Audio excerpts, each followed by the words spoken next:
물안경 끼고.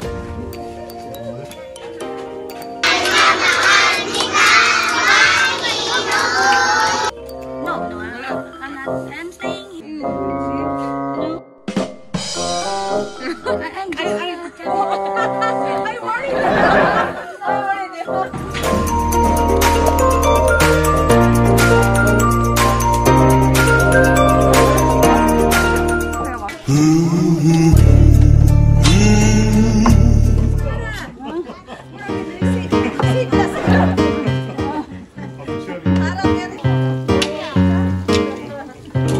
피딩할 때 물안경 필수예요. 여기 오픈돼요. 아무것도 없어요. Keeping nice or making food together. Good. Why? Para maraming makakain. Yummy, delicious. Ulam. Holiday. Christmas.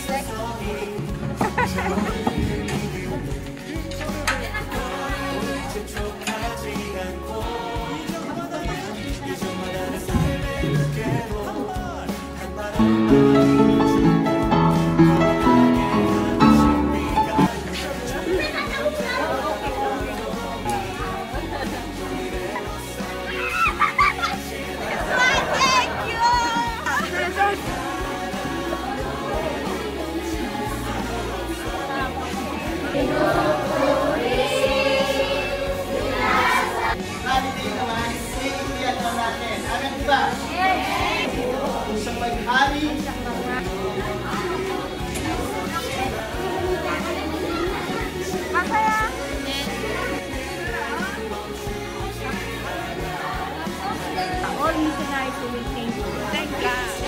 First, thank God. Invite you. Go church. The happy church is more blessing.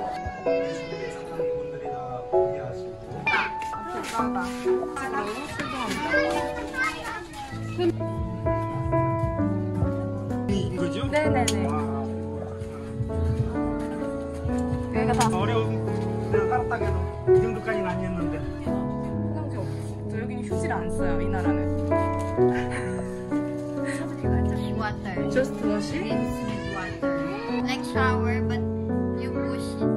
어떠셨나요? 김민규 지금 화장지가 없어서 그래서 그냥 안경 닦기 뺐어요.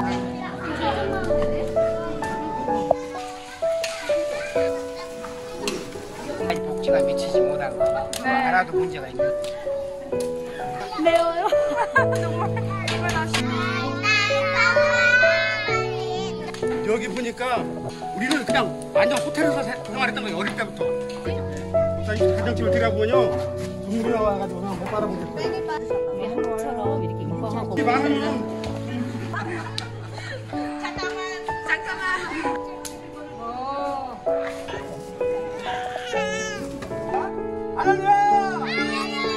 보안.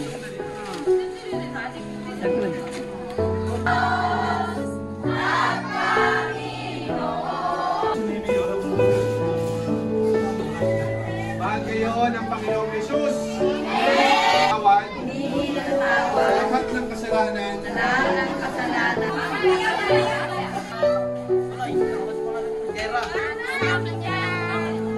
This food celebrate life.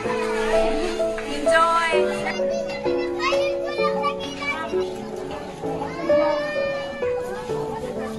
내 모든 삶이 감사로 채워져야 될 것 같아요.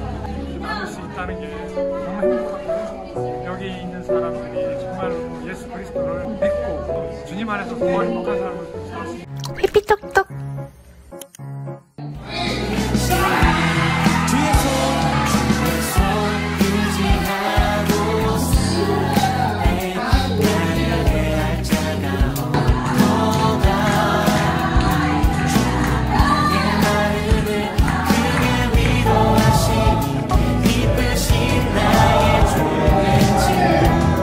내가 의지하는